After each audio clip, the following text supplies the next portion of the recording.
台南市政府劳工局举办今年第2场的就业博览会，有超过93间的厂商来提供着5000外的工作的机会，希望民众会当找到好头路。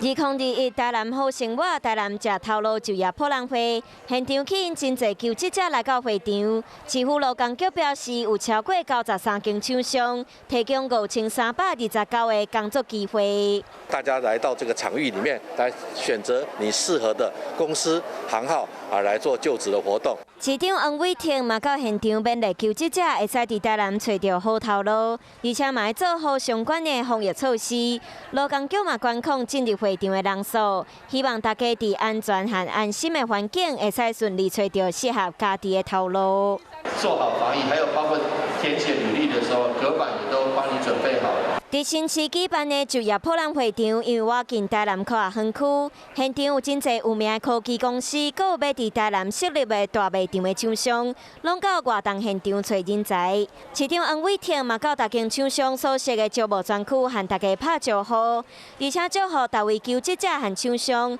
拢会当顺利找到适合的工课和人才。